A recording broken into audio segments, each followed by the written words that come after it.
자, 여기 확인 질문을 잠깐 보도록 하겠습니다.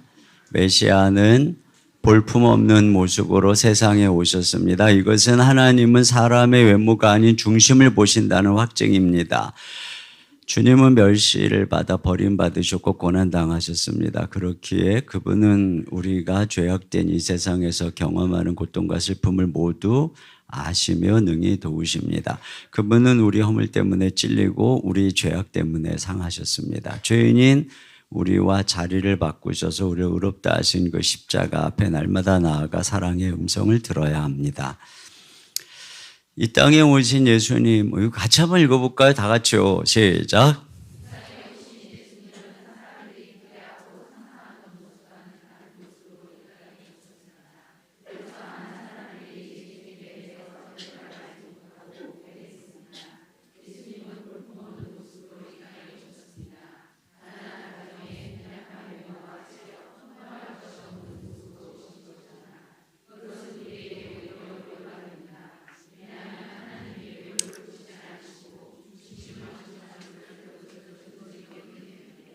네.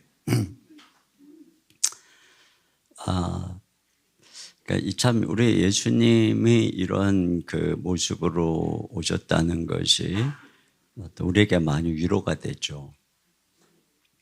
가난한 가정에 빈약한 외모와 체력, 흠모할 것이 없는 모습으로 오셨다. 이런 말을 들으면서 위로가 안 되는 분이 있을지도 몰라요. 나하고는 다른 모습으로 오셨네. 혹시 이렇게 생각하시면서 착각도 자유죠. 근데 하여튼 참 주님은 이런 모습으로 오셨어요. 그래서 여기 보시면 다른 사람들과 비교하며 나에게 없는 것에 대해 속상해하거나 슬퍼한 적이 있나요? 있다면 솔직하게 나누어 봅시다. 다른 사람과 비교할 때 이제 우리가 가지고 있는 기준이라는 게 있잖아요. 우리가 비교한다고 할 때는 언제나 기준이 있어요. 그러면 이제 그 기준은 그 사회가 만들어낸 것이죠. 그래서 텔레비전의 미디어가 만들어내고 이제 사회가 만들어내는 그 기준, 또 부모나 주변 사람들이 만들어준 기준을 갖고 이제 내가 나 자신을 비춰보는 거죠. 다른 사람하고 비교해보고 거울에 비추어보고. 그럴 때 이제 내가 속상하고 슬퍼하고 나는 왜 이런 모습으로 태어났을까? 이런 이제 생각들을 뭐 안 해본 사람이 누가 있겠어요? 또 거울을 보면서 그런 사춘기를 지나고 또 그런 시절을 다 지나는 것이 우리들의 모습이라고 생각을 합니다. 그것들을 한번 좀 서로 나누는 것도 좋을 것 같아요. 근데 그 통계에 의하면 미디어를 많이 보는 사람일수록 외모 만족도가 더 낮고 우울하고 불안해한다. 이런 이야기를 합니다. 그래서 계속 미디어에서 나오는 그 거울이라고 하는 것이 굉장히 이제 뭐 사실 텔레비전에 나와서 이렇게 사람들에게 인지도가 있을 정도면 뭐 이 수천만 명 중에 얼마나 뭐 뭔가 어떤 특징이 있고 특기가 있고 잘난 사람들이 나오는 거잖아요. 그러다 보니까 아무래도 이제 특히 주인공을 또 주목해서 바라다 보면 이제 그런 생각들을 이제 가지게 되는 거죠. 그래서 결국은 우리가 우리의 몸과 우리의 신체를 바라보는데 우리의 가치관과 우리의 이제 자화상이 그대로 나타난다라고 할 수가 있어요. 근데 사실 이러한 부분들이 자화상의 문제라고 이제 생각이 되는 것이 제 주변에 보면은 의외로 참 남들이 봤을 때 괜찮은 외모인데도 불구하고 열등감이 많은 분들이 있어요. 그런데 그렇지 않은데 상당히 자화상이 건강한 사람도 있어요. 그러니까 이게 외모의 문제가 아니에요. 그리고 외모가 그래도 저 정도면 그렇게 어디 가서 열등감 느끼지 않을 거라고 생각하는데 본인이 자꾸 열등감과 낮은 자존감을 갖고 있으면 그 사람이 그렇게 보여요. 근데 그렇지 않은데 항상 이렇게 자기 자신에 대한 높은 자존감을 갖고 생활하잖아요. 그러면 그 사람이 그렇게 보여요. 그게 참 신기하죠. 제 아내는 한참 예전에, 요즘에는 조금 덜 그러는데, 당신 참 나같이 귀여운 아내랑 살아서 좋겠다, 이런 얘기를 엄청 많이 했어요. 처음에 난 귀엽다는 생각 잘 안 했었거든요. 제 아내가 좀 현숙한 년이다라고 생각했지만, 근데 나중에 진짜 귀엽게 보이더라고요. 제가 가스라이팅 당한 거죠. 그래서 제가 그러면서 이게 참 중요하구나, 이런 것들이.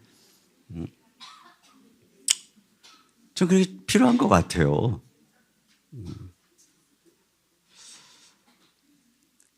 사실 제가 늘 이제 정갑신 목사님 이제 키가 작잖아요. 근데 저는 그분을 보면서 키 작다는 생각을 안 해요. 오히려 이분은 키 작은 거인이다, 이런 생각이 들지, 이 목사님이 키가 작아서 사람이 볼품없다, 이런 생각이 전혀 안 들어요. 자꾸 이제 만나다 보면 참 그런 거죠. 더군다나 우리 주변에 이 본과 도시에 제가 그랬잖아요. 요즘에 청병 오신 목사님들은 다 외모가 잘났다고. 그래서 저는 가끔 그래요. 당신이나 나나 개척 안 했으면 이 시대에 청병도 못 갔다. 물론 저나 정가시 목사나 다 청병을 초청을 다 받았었고, 정가시 목사님도 그랬다가 나중에 개척을 한 케이스기는 하지만, 그러니까 세상에 다 외모만 보고 청병하는 건 아니니까요. 근데 그렇게 잘난 목사님들하고 우리가 이제 같이 본과 도시 사역을 하잖아요. 그럼 얼마나 키 큰지 몰라요. 여기 지구촌교회 최성원 목사님은 자칭 자기가 10m 현빈이래요. 엄청 프라이드가 강해가지고 지난번에 인도네시아에 선교사 현지 목사님들 이제 집회를 가는데 어떤 분이 자기를 계속 쳐다보더래요. 근데 나중에 혹시 현빈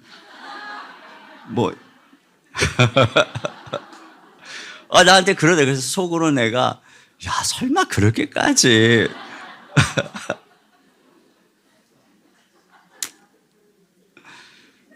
그래서 내가 그 목사님을 보면 하나님은 진짜 불공평하시다, 그런 생각을 해요. 또 오늘의 교회 이재훈 목사님 보세요. 키가 얼마나 키가 커요. 둘이 키가 180 뭐래든가 얼마래든가 그래가지고 장대가 딱 서 있어요.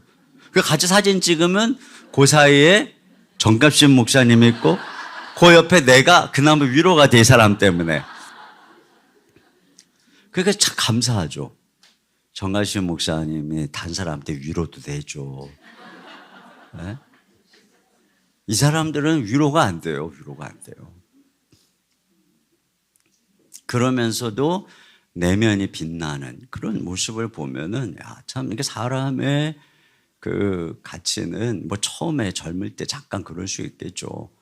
근데 사람의 가치는 참 이 외모에 달린 것이 아니라는 것을 알게 돼요. 그리고 제가 잠깐 그런 얘기도 했지만, 제가 이제 아내에게도 잠깐 했지만, 이거 우리가 배우자를 바라보는 안목도 그런 면에서 자꾸 바꿔야 돼요. 제가 언젠가 그런 생각을 했어요. 우리 딸들이 다이어트를 하겠다 그랬을 때 저는 건강이 먼저 걱정이 되거든요. 그리고 다이어트를 하겠다고 안 먹으면 우리 딸들을 보면서 그거 안 해도 너 이뻐 그러면서 먹으라 그러거든요. 어느 날은 또 열심히 먹고 1kg 살쪘다고 막 투덜거리면 저는 괜찮아 마음이 기쁘거든요. 제가 이걸 생각하면서 내가 아내를 이렇게 바라봐야 되겠다. 아내가 다이어트를 하겠다 그랬을 때 그래 얼른 해 이게 아니라 건강을 먼저 걱정하고 맛있게 먹고 또 살쪘어 그러면 마음이 기쁘고 그게 이게 진짜 내가 왜냐면 우리 집사람도 사랑받는 딸이잖아요. 그래서 제가 그런 생각을 했어요. 그래서 항상 저는 비교해봐요. 우리 딸들을 대하는 태도와 내가 아내를 대하는 태도에 차이가 있어서는 안 되겠다. 거꾸로 여러분이 아들을 대하는 태도와 남편을 대하는 태도가 바뀌어서는 안 돼요. 아들한테는 먹어라 그러고 남편한테 배 나왔잖아 그게 뭐야 이러면 안 되는 거예요. 애들한테는 배가 나와도 괜찮을 거 다 나중에 키우고 막 이러면서 열심히 먹이고. 에? 저도 요즘에 배 나왔다고 구박 엄청 듣거든요. 근데 배가 좀 나오니까 힘이 좀 있긴 해요. 모양은 안 좋은데 더 힘은 있어요. 그걸 기뻐해야지. 맨날 이게 배고프게 가서 이러고 다니면은 우리 집 사람이 내 이 심오한 말 알아듣고 있으려나 모르겠어요. 그러니까 사람의 진정한 아름다움은 결국은 내면에 있다는 것을 우리 스스로 항상 생각해야 돼요. 뭐 잠시 그냥 지나가면서 또 이렇게 다른 사람하고 잠시 그럴 수는 있죠. 그러나 우리는 다 같이 살아가야 되고 같이 일도 해야 되고 같이 협력도 해야 되고 그런 관계 속에서는 정말 빛을 발하는 것은 내면이고 인격이에요. 그래서 이런 우리의 가치관을 자꾸 그리스도 안에서 바꿔야 되겠죠. 자, 그 다음 보시면 하나님은 외적 조건을 보시지 않고 우리의 중심을 보십니다. 당신의 자아상 정체성의 기반은 무엇입니까?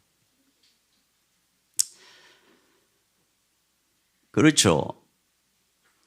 이 사실 우리는 이제 외모가 혹시 이제 부족하면 그걸 이제 학력으로 또는 성취로 또는 나의 배우자로 자녀로 자기를 이제 입증하고 돋보이게 하려고 하는 것들이 있어요.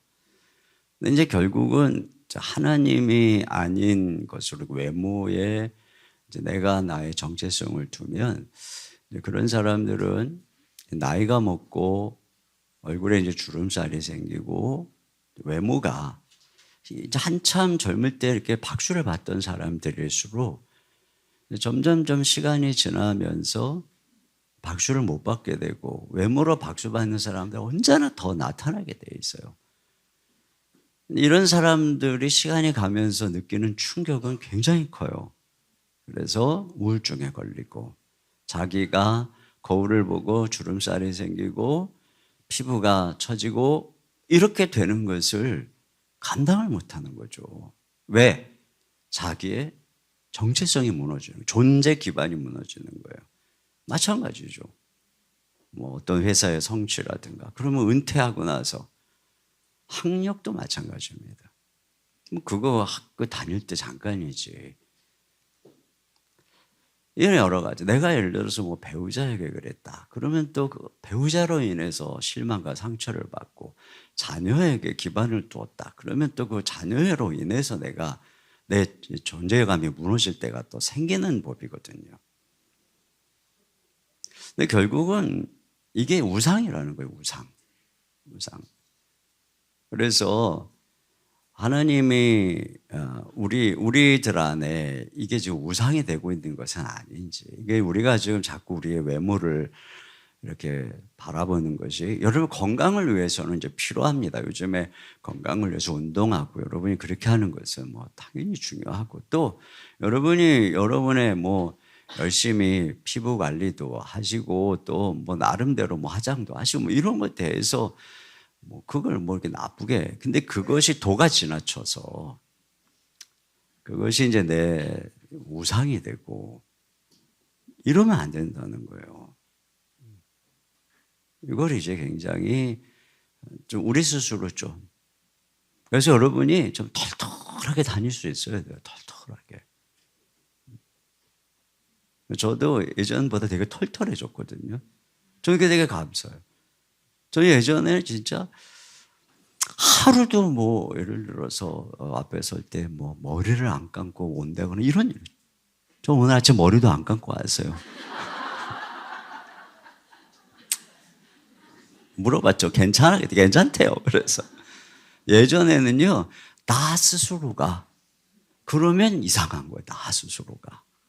뭐 그럴 수도 있는 거죠. 그러니까 좀 뭔가 그런 것들도 이제 물론 체질적으로 깔끔하고 이런 것을 막 바꾸라는 것이 아니라 우리 자신의 정체성을 자꾸 이렇게 외모에 두려고 하는 부분에 대해서 그게 지나치면 안 되는 이런 것이 필요한 것 같아요. 필요한 것 같아요. 그래서 이게 지금 내 우상이 뭔가 이걸 좀 생각해 보면 좋겠어요. 내가 지금 이 외모나 외적인 조건을 우상으로 삼고 있는 것은 아닌가.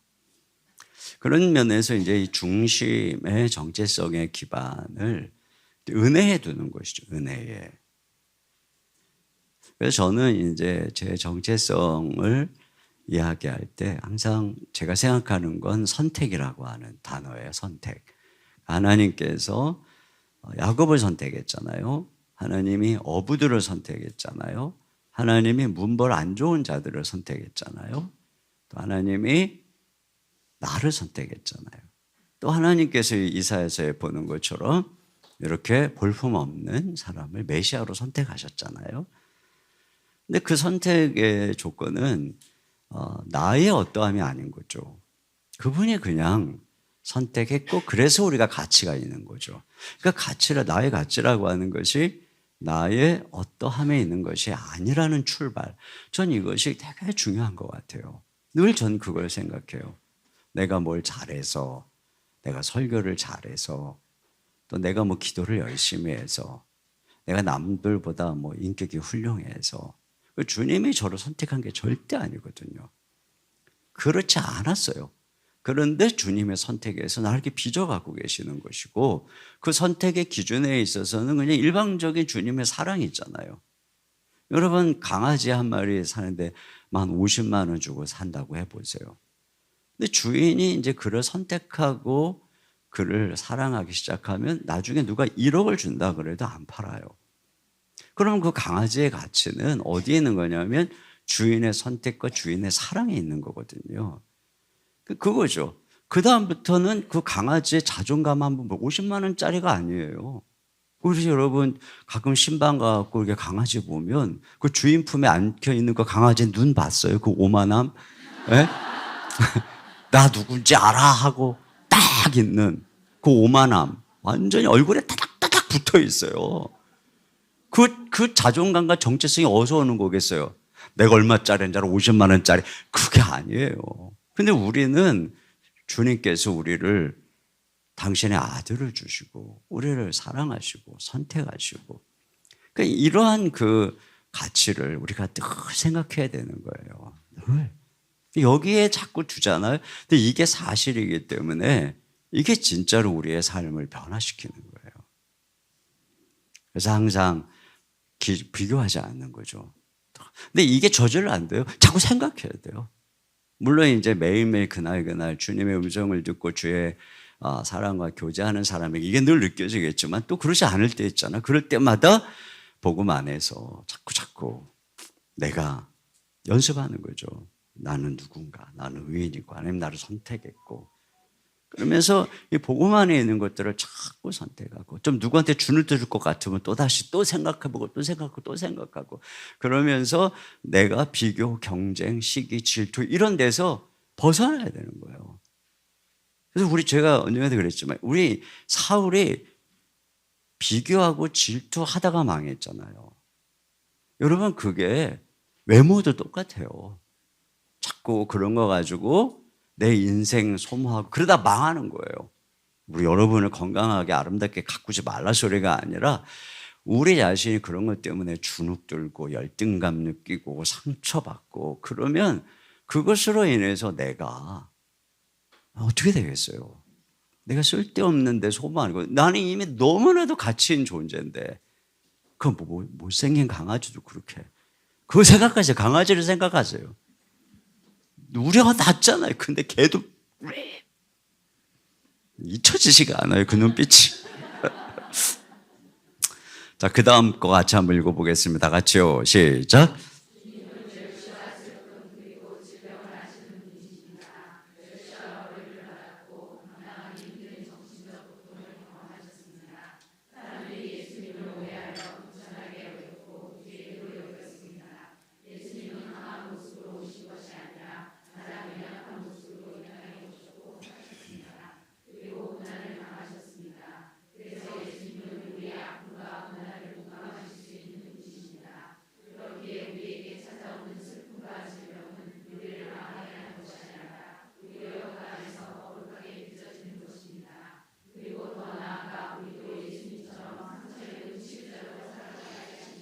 네, 여기 먼저 예수님께서 인간의 고통을 경험하고 아시는 분이라는 사실이 당신에게는 어떤 의미로 다가오나요? 때로 당신에게 찾아온 극심한 고통 속에서 함께 이해해 주시고 공감해 주시는 예수님의 은혜를 깨달았던 적이 있다면 나누어 봅시다.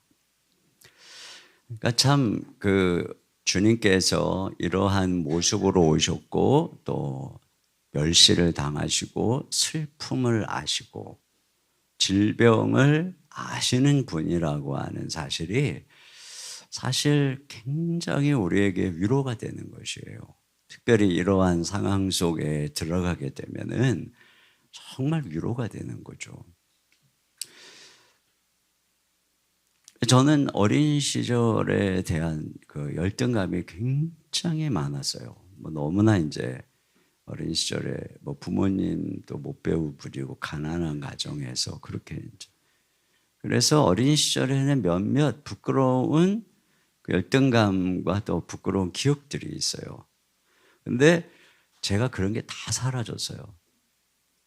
제가 그런 부분들이 사라진 게 좀 오래전 이야기인데 떠올랐어요.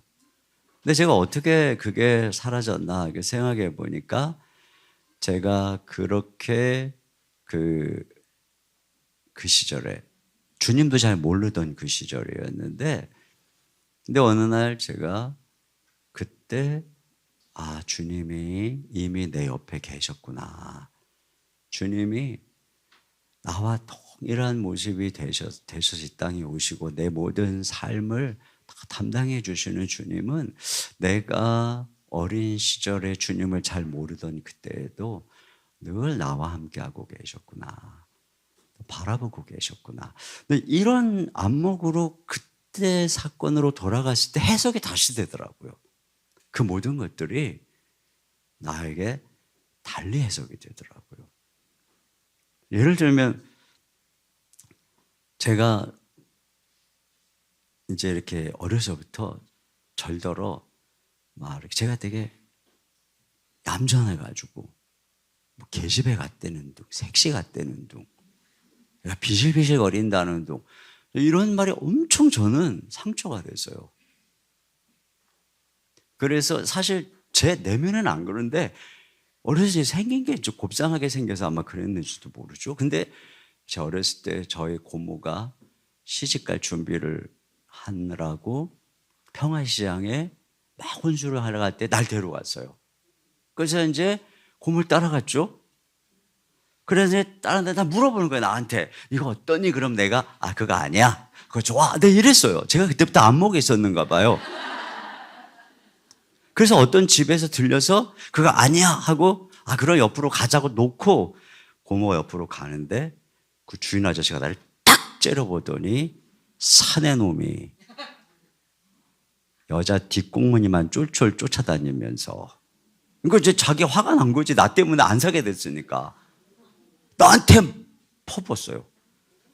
그때 내가 너무 상처를 받아가지고 그다음부터 안 봤어. 왜냐하면 그 말이 이게 사내 갈 짓이 아니라는. 그리고 내가 되게 하여튼 그게 되게 오랜 시간 동안 상처가 됐고 그런 상처가 나중에 제가 사랑의 교회에서 교육자 생활을 하는데 그때의 사랑의 교회에 실세 중에 실세가 여전도사님 한 분이 계셨어요. 강 무슨 전도사님이라고 키도 작고. 그분이 하여튼 고옥하는 목사님 거의 개척 때부터 옆에서 아주 영성도 뛰어나고. 근데 그분이 영성의 모든 것들을 주관하고 있다가 내가 젊은이 사역하다가 딱 올라가는데 옥하는 목사님이 네가 영성 사역 한번 맡아봐라 하니까 이제 그 전도사님이 자기가 하던 일들을 나한테 이제 물려줘야 되니까 그 나는 장려사역 처음 와봤고 근데 그분을 이제 따라다니면서 배울 때였어요. 그랬는데 어떤 목사님이 나한테 그러는 거예요. 여자 꽁무니나 쫓아다니면서 와, 내가 엄청 상처가 된 거예요. 그리고 진짜로 내가 그 여전도사님을 이제 이렇게 따라갈 수밖에 없어요. 저 목사님 와요. 한번 뭘 이제 가르쳐 줘야 되니까. 또 때때로는 이제 내 장려사역 처음 하니까. 가잖아요. 그러면 그래서 저 마당을 지나가는데 나도 젊은이 사역을 할 때 청년들 인기 많아요. 근데 청년들은 다 저녁에 오잖아요. 난 낮에는 내가 아는 분들이 없더라고요. 여전도사님들은 그 분은 다 알아. 그러니까 가다가 보면 와갖고 전도사님 내 옆에 서 있고 또 조금 가다 보면 또 전도사님 나 또 서 있고 나를 아는 사람 아무도 없어. 계속 이 전도사님 나는 옆에서 계속 서 있는 거야. 내가 이렇게 근데 이분이 남자였다면 이런 마음 안 느꼈을지도 몰라요. 너 욱하는 목사님 옆에 내가 서 있어 뭐가 뭐 이상하겠어요. 자랑스럽지도 이분 옆에 서 있다. 근데 이 전도사님은 사실 뭐 그야말로 목사님으로 치면 실세 중에 실세인 목사님인 거죠. 근데 내 여자라는 이유로 내가 그렇게 느끼고 있는 거예요. 내가 그런 여러 가지들이 이제 다 그런. 근데 이제 그때 내가 어느 날 이제 기도하면서 이렇게 주님 그런 생각이 들어요. 아 그때 주님이 내 옆에 계셨어요. 그때 내 주님이 내 옆에 계셨고 또 주님은 그러면 내 옆에 계신 주님은 그러니까 내가 사실은 이렇게 생각한 거죠. 그 주님을 모시고 그때 그 평화시장 거기서 상처받아서 얼굴이 화끈거리고 마음에 충격과 상처를 받았던 그 어린 아이에게 주님이 가셨다면 나한테 뭐라고 하실까? 이 생각을 해본 거예요. 그때 주님이 나를 꼭 안아주시면서 나한테 그러시는 것 같았어요. 야, 이거는 남자가 계집애 여자 뒷공문이 쫓아다니면서 못할 짓을 하는 그런 게 아니야. 너에게는 그런 안목이 있고 네가 그렇게 하는 건 너의 고모를 도와주는 너의 자상하고 훌륭한 마음이야. 뭐 이러면서 제가 주님이 나한테 뭐라고 생각했을까 생각해 보니까 그게 다 이해가 되더라고요. 그래서 제가 진짜 그 순간에 치유가 됐어요. 더 이상 이제는 그때 그걸 생각해도 마음속에 부끄럽지가 않은 거예요. 부끄럽지가 않으니까 이제 그런 것들이 뿌리가 된 다른 것들도 더 부끄럽지가 않고 나중에 보니까 나한테 그렇게 말한 그 목사가 가가지고 아부하고 별짓을 다 하더라고요. 사람의 진짜 남자다움이라고 하는 게 뭔지를 다시 생각하게 된 거죠. 제가 예수님 안에서 계속. 그리고 여전도사님이나 여교육자에 대한 생각도 이게 한국의 가부장적 사고가 만들어낸 잘못된 생각이구나. 이런 생각을 제가 하게 된 거예요. 그게 다 올바른 게 아니거든요.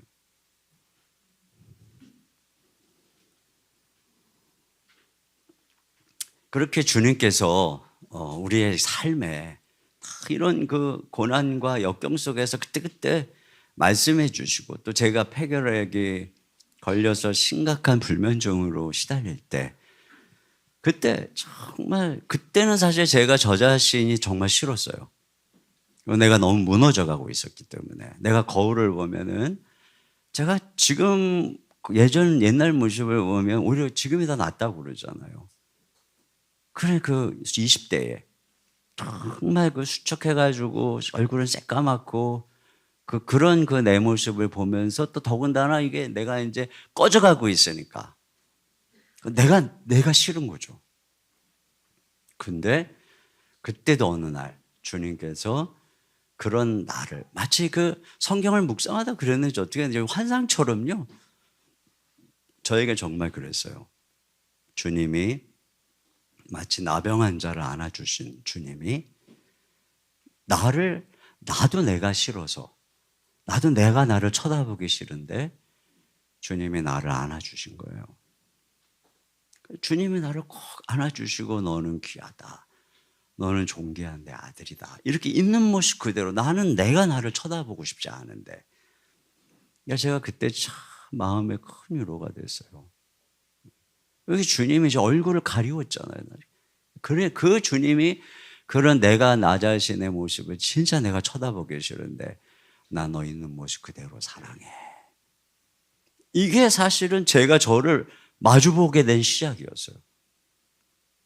그리고 나를 긍정하기 시작했고 그 주님의 안목으로 난 나았어. 나는 의인이야. 나는 건강해. 끊임없이 이렇게 내가 나를 대해서 이야기하기 시작하고 그러면서 회복이 되고 그러니까 참 이렇게 주님은 이런 고통 속에서 또 저희 아버님이 그러시고 또 여동생 또 아버님이 그때 쓰러져서 얼마 전에 이제 돌아가셨잖아요.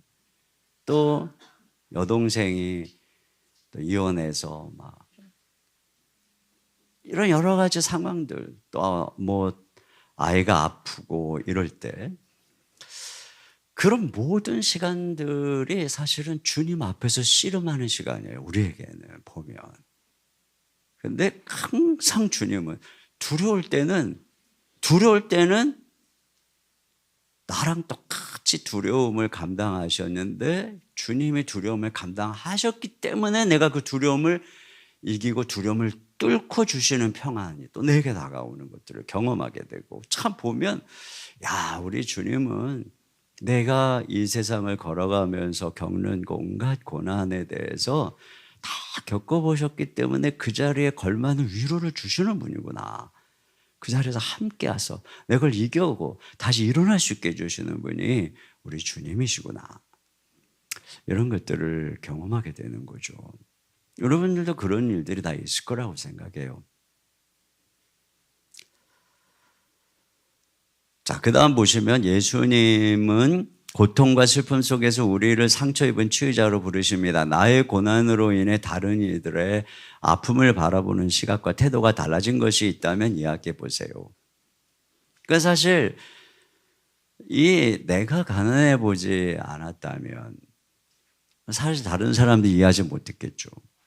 지난번에 어떤 분 가정에 굉장히 이제 너무너무 이렇게 어려움을 당하다 보니까 그야말로 뭐 쿠폰 하나, 뭐 여러 가지 할인권 하나, 뭐 이런 것까지도 소중해가지고 그렇게 이제 살아가는 과정을 통해서 전혀 알지 못했던 그런 이제 삶을 살고 있노라 이런 이제 말씀을 하시더라고요. 사실 그런 거죠. 막상 이제 당장의 수입이 끊어지고 여러 가지 이제 상황이 딱 되면 그야말로 내가 모든 그런 상황들이 다 다시 보이게 되는 거거든요. 세상에 더 이렇게 사는 사람들이 있었구나. 근데 그전에는 모르는 거죠. 그전에는. 이게 내게 주어진 은혜가 그냥 당연하다고 생각을 하다 보니까. 근데 병이 딱 들고 나면 이제 이런 것들이 사실 어디가 아프고 또 병이 들고 그러면 정말 뭐 모든 게 즐겁지 않죠. 이런 얘기를 계속 하면 시간이 많을 것 같아서 지금. 근데 이런 얘기를 하려고 하니까 이렇게 떠오르는 게 많아요, 참. 근데 그런 생각이 들어요. 물론 저도 자꾸 잊어버리고, 또 과거의 나의 그런 어떤 시절들에 대해서 또 지금은 내가 이제 건강해지다 보면 또 잊어버리고, 또 아픔을 또 생각나고, 이게 이제 또 우리들의 연약한 한 부분이라는 생각은 합니다. 그럼에도 불구하고 드는 생각은 참 내가 이런 시절들을 잘 보내지 못했다면은 나는 설교를 통해서 얼마나 성도들을 그냥 앞으로만 이끌어가고 또 그랬을까 하는 그런 생각이 들어요. 예전에 제가 섬겼던 그 부교육자실 한 목사님은 그 가나안 농군학교에서 이제 교목을 하셔갖고 매일 아침마다 이제 거기 있는 훈련생들 데리고 막 구보 막 뛰면서 막 힘차게 막 찬양하면서 이러기를 10년 단련된 몸으로 목회를 하신 분이었어요. 제가 그분 아래서 부교육자로 전도사 생활을 하다가 폐결핵이 걸린 거예요. 그분 아래서.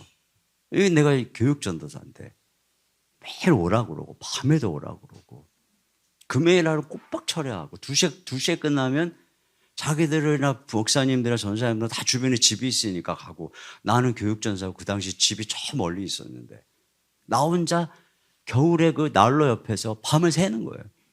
그리고 새벽에 갔다가 또 오고 사실 그런 생활을 했는데 냉정한 거예요. 왜냐하면 그분들은 그렇게 할 수 있으니까.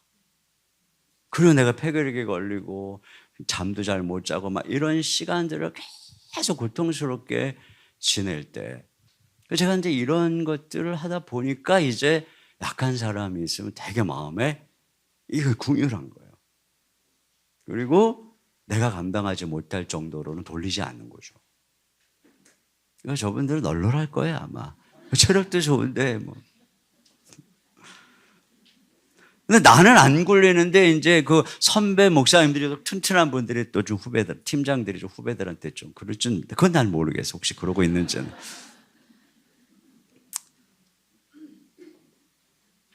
그리고 이제 또 한 가지는 결국은 이럴 때에 이제 주님도 오해를 받고 이게 예전에 제가 이제 만났던 그 교육자들과 목사님들 중에 보면은 어떤 그 신학을 가지고 있냐면 절대로 예수님은 이 질병을 앓을 수 없다. 그러니까 예수님 그런 특별한 그러니까 메시아에 대한 그런 생각인 거예요. 사실 우리에게도 이런 게 충격이죠. 성경에 분명히 얘기하는데 안다 그러잖아요. 질병을 안다. 슬픔을 짊어졌다. 예수님만 우리처럼 힘들어하시고 예수님이 막 우리처럼 마음이 무너지시고 예수님이 막 그냥 놀라고 막 두려워하시고 이 십자가를 앞에 보시고 막 답답해하시고 이런 것들이 우리는 잘 이해가 안 되는 거죠. 그거는 그럴 수 없다. 그렇게 생각하다 보니까 당연히 이제 내가 예수님을 잘 믿고 믿음으로 섬기면 아프지도 말아야 되고 슬픈 일도 안 생겨야 되고 이런 사고가 우리도 모르게 젖어들어 있고 그것이 내 마음에 이게 있어요. 그러다 보니까 이제 나 자신을 정죄하고 제일 먼저 나 자신을 정죄하는 거예요. 그래서 어떤 어려움이 딱 생겼을 때 저도 생각해 보면 이런 수많은 어려움 우리가 우리 자신을 정죄하지 않을 수가 없는 게 다 죄인이거든요.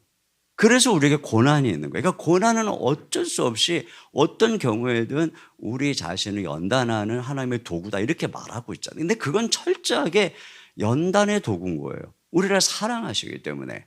그 나의 어떤 죄나 죄값 때문에 저런 일이 있어라고 하는 건 있을 수가 없는 거예요. 만약 그런 식으로 따지면 그렇게 말하는 그 사람이 더 큰 일을 당해야 되는 거예요.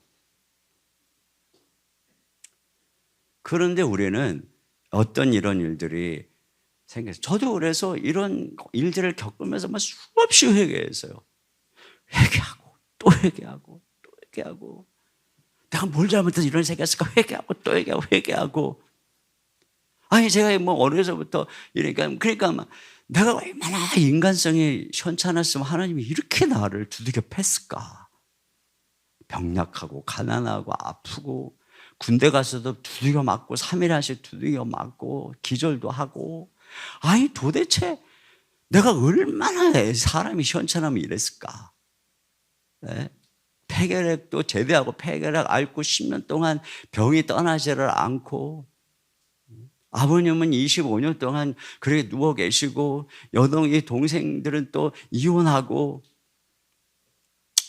아휴 대체 내가 얼마나 현찮았으면 아마 정말 내가 복음을 몰랐으면 아마 늘 그런 생각했을 거예요.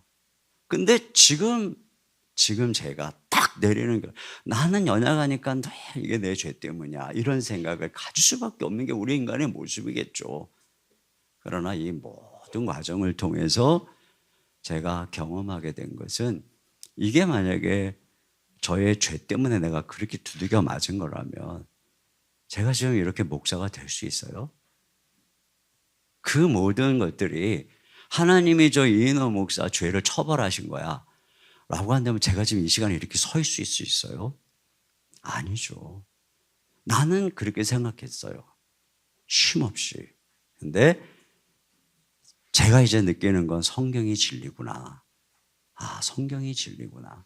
물론 우리 인생은 그런 여정을 통해 연단되는 여정이지만 하나님의 높으신 차원에서 우리들에게 이런 고난을 통해서 하나님은, 아, 오늘 내가 누군가 힘들고 어려워하는 성도들을 돌보라고 하나님이 그렇게 나를 두들겨 패시고 연단하시고, 그래서 이제 다른 사람을 이해하는 상처 입은 치유자로 나를 세우신 거구나. 저는 이게 진리라고 믿어요. 이게 예수님의 생애가 그런 것이고 여러분들의 생애도 그런 거죠. 그러니까 우리가 자꾸 그런 식으로 바라보고 믿음으로 그렇게 이해해야 되는 거예요. 자, 마지막 패러그래프 같이 읽어보겠습니다. 시작.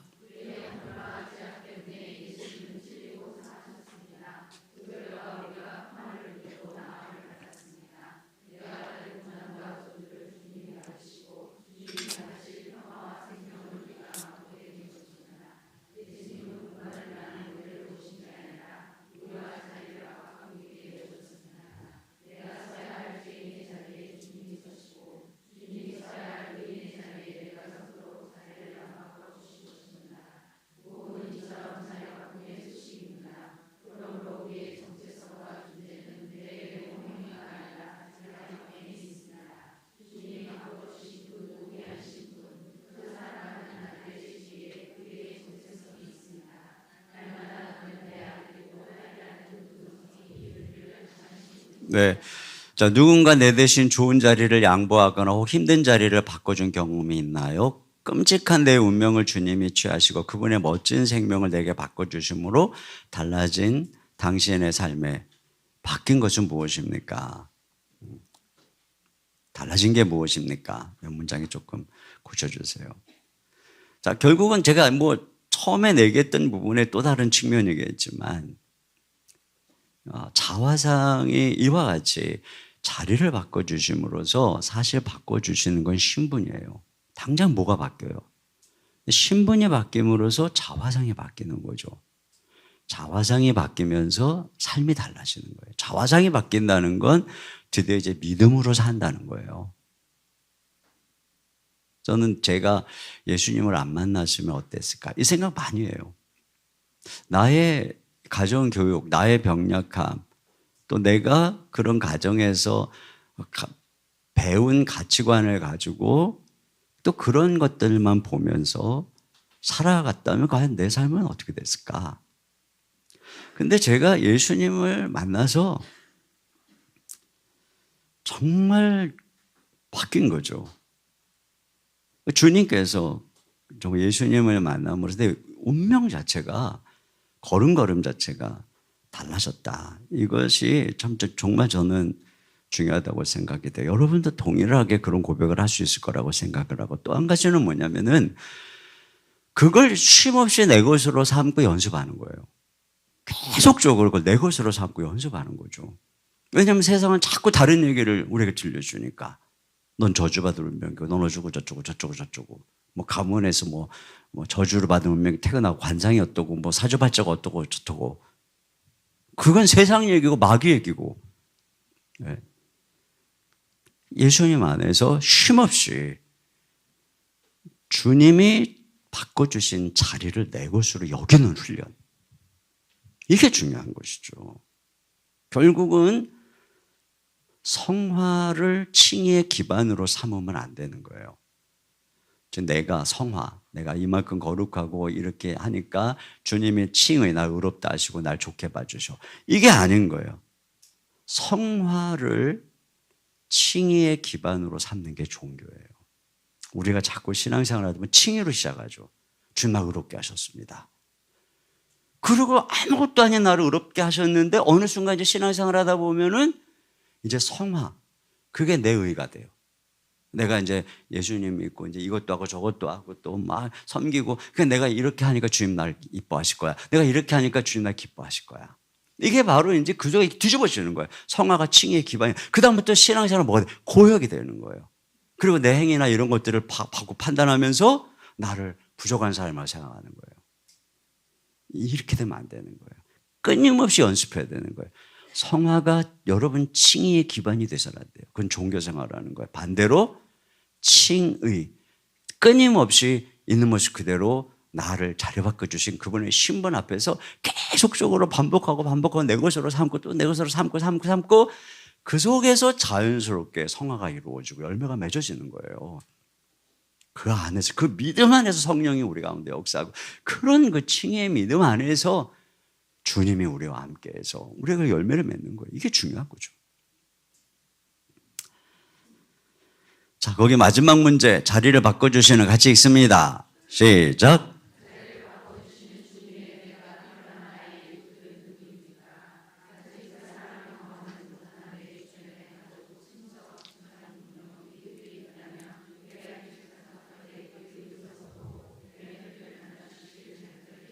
네. 근데 이번 주에 꼭 VIP 작정 여러분이 꼭 해주시기 바래요. 그래서 한 영혼을 이제 또 다음 주부터는 또 계속 사도행전 가지고 우리가 이 증인된 공동체로서 또 걸어가게 될 것인데, 여러분이 그렇게 VIP로부터 시작을 해야 됩니다. 자, 여기 기도 제목 다 같이 한번 큰 목소리로 같이 함께 읽겠습니다. 시작.